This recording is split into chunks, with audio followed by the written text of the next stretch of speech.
Ladies and gentlemen, welcome back to the channel. This is your host Eclipse Down Bad, and today we are finally back again with an airline review, and we are reviewing South Pacific Airways at their Punta Cana International Airport with their A220.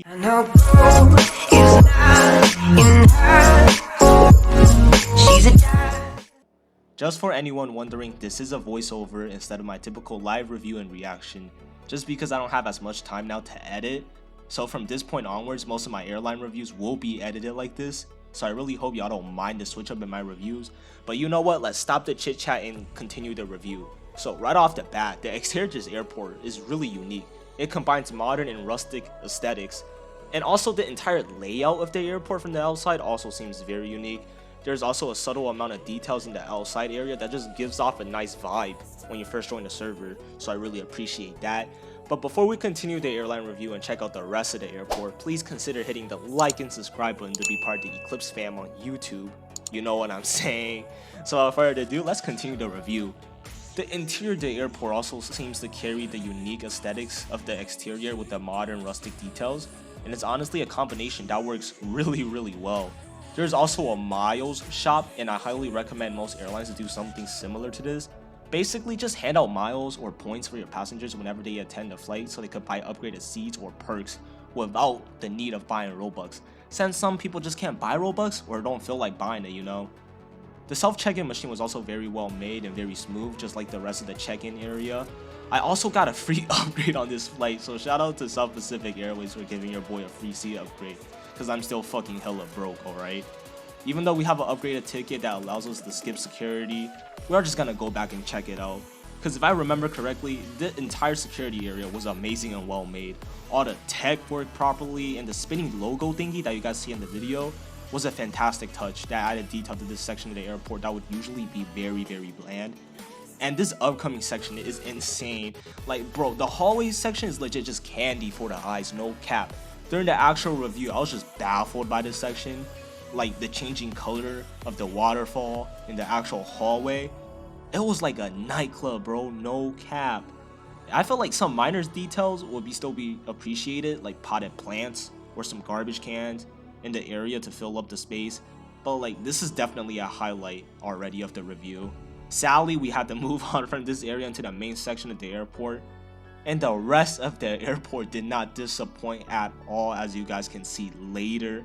Everything just looked aesthetically pleasing, especially all the stores in the waiting area. They also sold merch, which I do approve of. If your airline needs a little bit more funding and selling tickets won't cut it, just sell merch as another form of income, alright? Like, it just gives you extra Robux to improve your airline. There's no harm in selling merch, like, at all. The airport also had two amazing lounges. Both lounges had lounge attendants waiting to serve you, and I was just impressed by both of them. It has a smaller lounge near the other stores, and there's actually an elevator down the airport you could take to get to the second lounge, which blew the first lounge out of my mind, bro.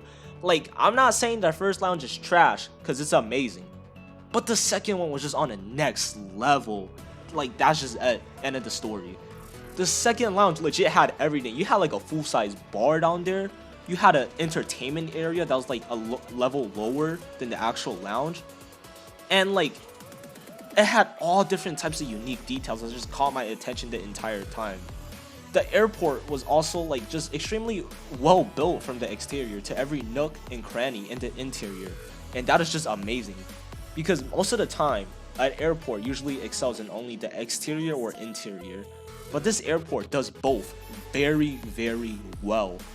My only real complaint is the lack of assets in some areas like the hallway mentioned previously, but honestly that's just me bitching about something very small and minor that probably no one else would like look over, so that's just me and I admit to that. But overall, 10 out of 10 on the airport, man, just clap it up real quick. Definitely one of the better smaller airports I reviewed so far. Like, the amount of details and entertainment it packs in such a small airport is just honestly mind-baffling. You guys know what I'm saying? And since we had an upgraded class, we got to board the plane earlier, which allows me to give a better review of the plane because, you know, no one's crowding in front of me. And honestly, bro, the interior was just as amazing as the airport interior. All the seats, including economy, were filled to the brim with minor details and look very modern and especially well built. The exterior and livery of this aircraft, bro, don't even get me started. It's not even lacking in any way. The livery design is like, lack for a better word, just simply amazing. I just love the multiple tones of blue.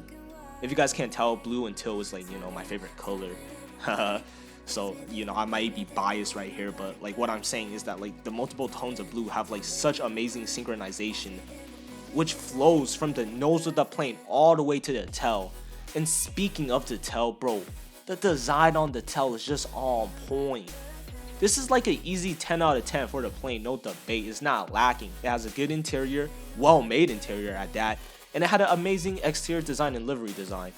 So there's legit no complaint, not even any minor ones. The menu of this airline is also very, very impressive.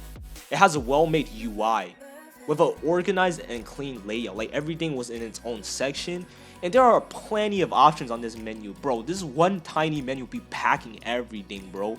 I don't clearly remember what I ordered since this was recorded 3 months ago. Yes, I decided to dig through my files and found this, and I was like, I guess I gotta edit this now. But judging from the clip, the food model just looked alright to me. I don't know if it's just my memory playing games on me, but like, they weren't the best food models from what I can tell, but definitely not the worst. In my opinion, there's definitely room for improvement when it comes to the food model of this airline.